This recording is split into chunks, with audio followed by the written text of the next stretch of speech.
Assalamualaikum warahmatullahi wabarakatuh. Selamat pagi. Yang kami hormati dosen pengampu mata kuliah Bahasa Indonesia, yaitu Ibu Nugrah Hetisi Mulyasih.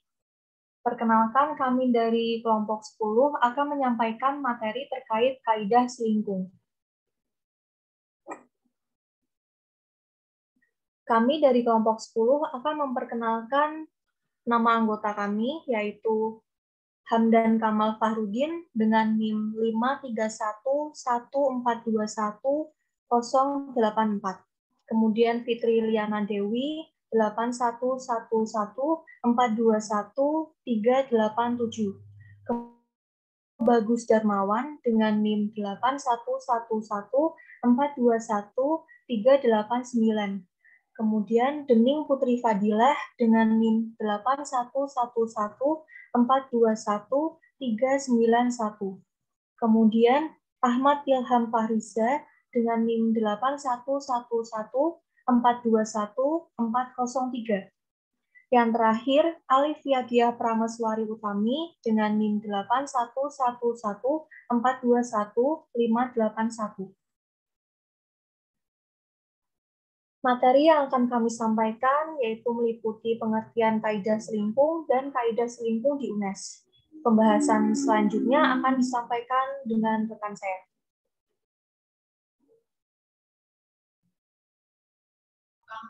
Materi yang pertama adalah pengertian kaidah selingkuh. Pengertian kaidah selingkuh. Kaidah selingkuh merupakan aturan-aturan yang berlaku dalam lingkungan tertentu. Contohnya, Departemen 1 berbeda dengan departemen lainnya, Pemda 1 berbeda dengan Pemda lainnya, Majalah 1 berbeda dengan majalah lainnya, Jurnal 1 berbeda dengan jurnal lainnya. Dengan demikian, apabila kita menyusun karya tulis ilmiah, kita harus mengikuti aturan yang ada di lingkungan yang dimaksud. Kaidah penulisan selingkuh. Kaidah penulisan ini lebih berorientasi pada konvensi aturan penulisan artikel yang bersifat teknis. Kaidah penulisan selingkuh ini mungkin berbeda antar wadah terbitan atau satu dengan yang lain, baik dalam satu lembaga maupun antar lembaga. Faktor penyebab adanya perbedaan kaidah selingkuh antar penerbit jurnal antara lain konteks bidang, karakteristik, lembaga penaung, asosiasi profesi, dan jenis pengelompokan artikel. Beberapa hal yang terkait dengan gaya selingkuh dalam wadah terbitan jurnal adalah sistematika penulisan, cara merujuk, cara menulis daftar rujukan, penulisan atau penyajian tabel, penulisan atau penyajian gambar, dan penulisan identitas penulis.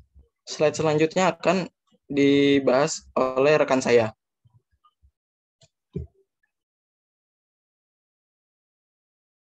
Kaidah penulisan selingkuh.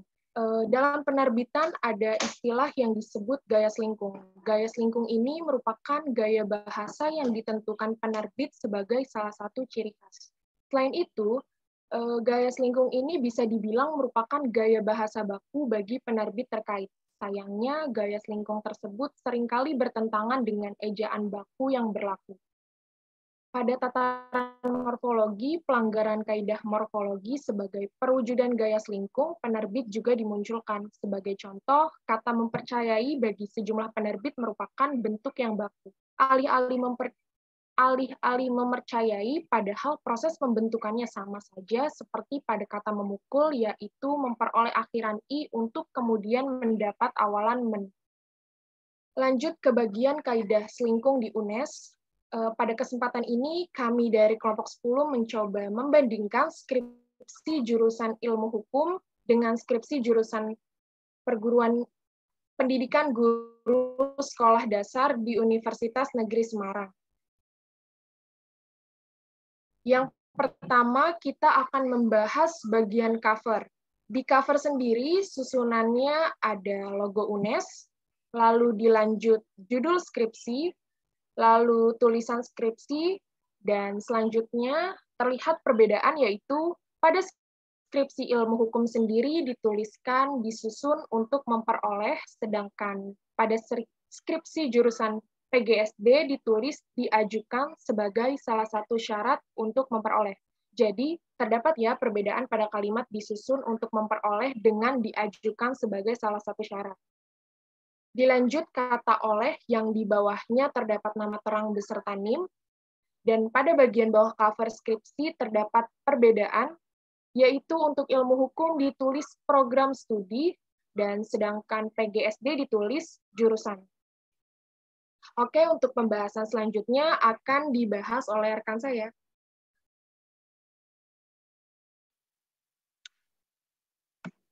Untuk memperjelas lebih dalam apa itu tentang kaidah selingkung, saya mengambil contoh di bagian persetujuan, yaitu punya ilmu hukum dan PGSD. Hal yang paling mencolok dalam proposal persetujuan ini, yaitu pada penulisan tanggal, di mana bisa kita lihat di ilmu hukum, tanggal tersebut dituliskan dengan tanggal, kemudian titik 2, kemudian titik bawah. Kemudian yang di PGSD, tanggal dituliskan, yaitu di atas dosen pembimbing itu, kemudian Semarang, titik. Untuk memperjelas lagi, saya mengambil contoh, yaitu di persetujuan pembimbing.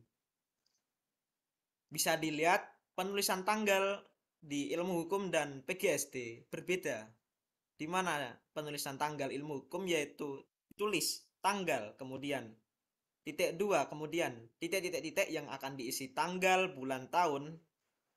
Kemudian yang di PGSD dituliskan yang di atas dosen pembimbing, Semarang, titik yang akan diisi tanggal. Jadi itulah kaidah selingkungnya.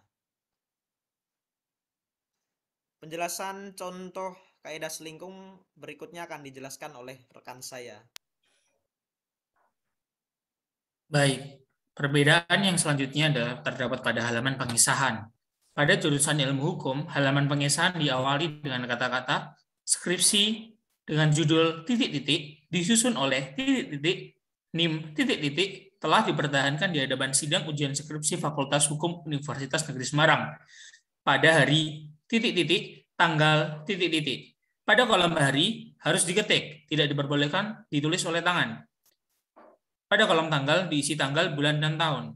Di bawahnya terdapat penguji utama, penguji 1, penguji 2. Dan mengetahui dengan Fakultas Hukum UNES pada saat ini Dr. Rodia, SPD, SH, MSI. Setelah itu masuk ke jurusan pendidikan PGSD. Pada halaman pengisahan jurusan PGSD, kita jumpai kalimat yang sama, skripsi berjudul.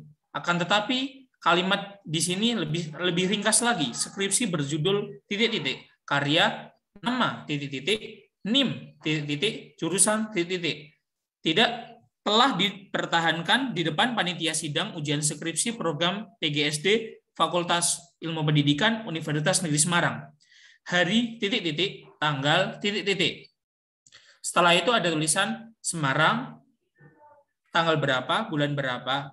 Setelah itu panitia ujiannya terdiri dari ketua ujian, sekretaris, nama sekretaris ujian, penguji 1, penguji 2, dan penguji 3.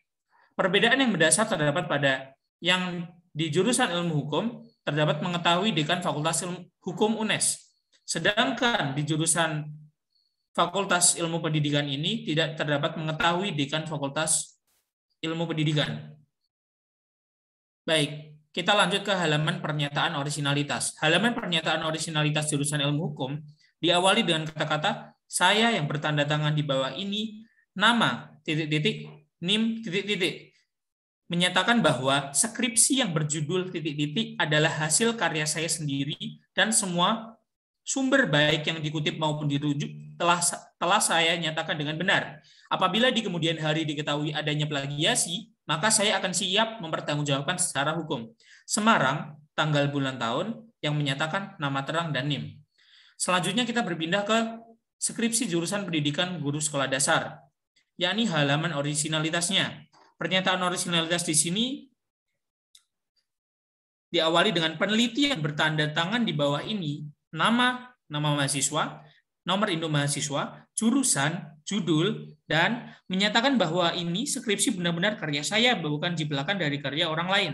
baik sebagian ataupun seluruhnya. Pendapat atau temuan orang lain yang terdapat dalam skripsi ini dikutip atau dirujuk berdasarkan kode etik ilmiah. Lalu Semarang, tanggal, bulan, tahun.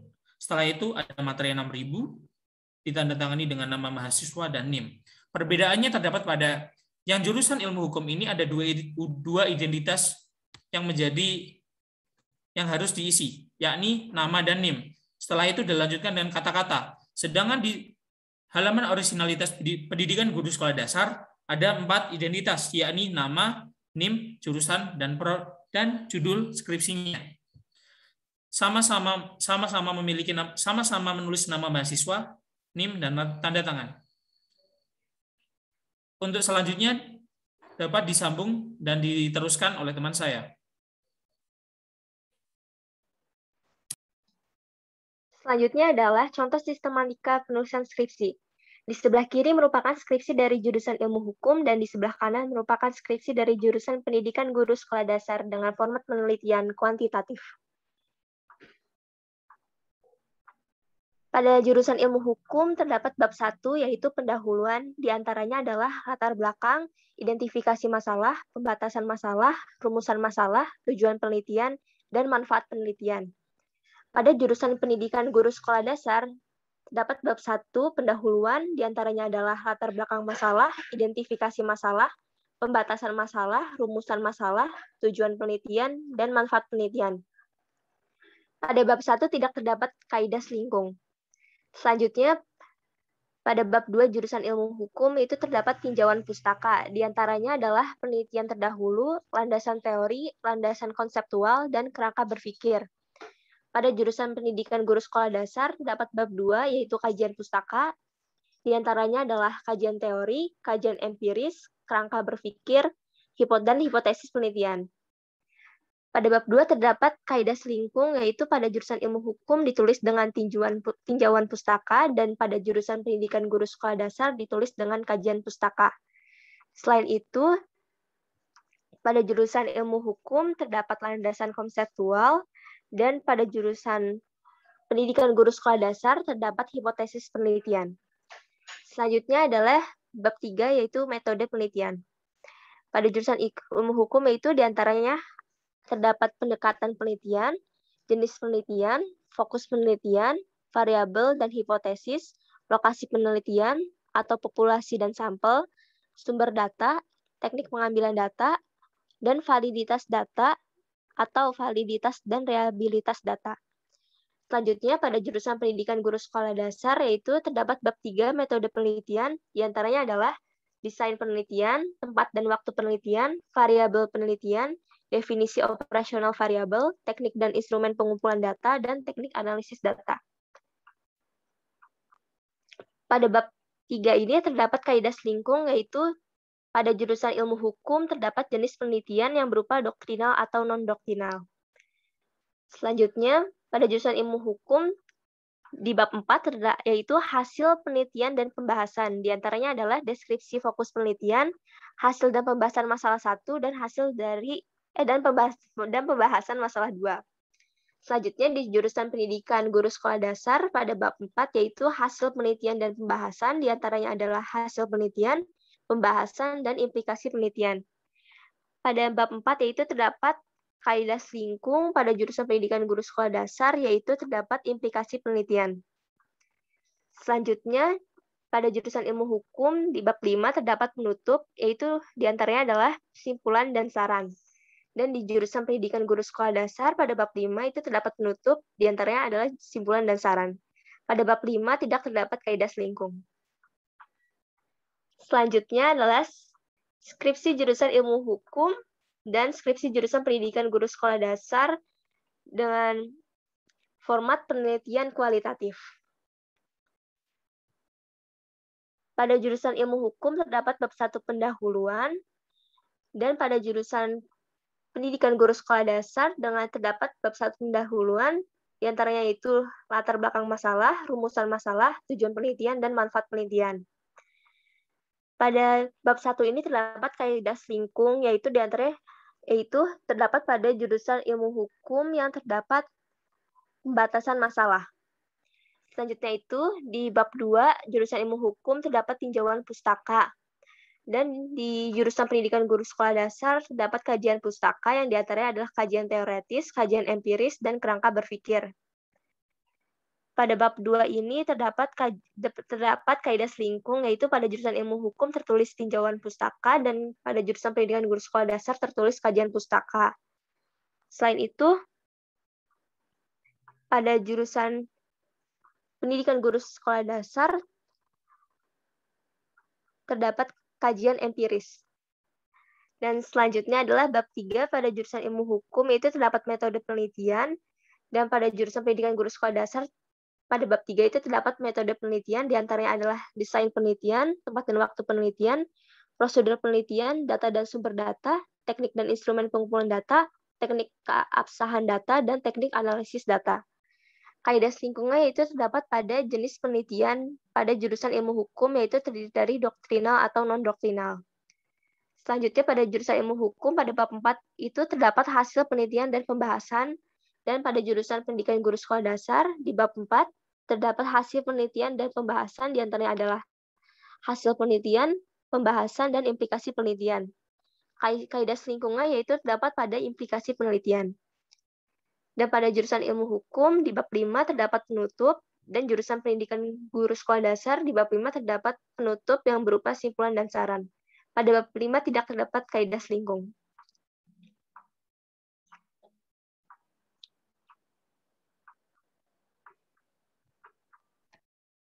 Berikut adalah referensi yang kami pakai dalam pembuatan materi. Sekian dari kelompok 10 yang dapat kami sampaikan. Apabila terdapat salah kata, mohon maaf. Wassalamualaikum warahmatullahi wabarakatuh.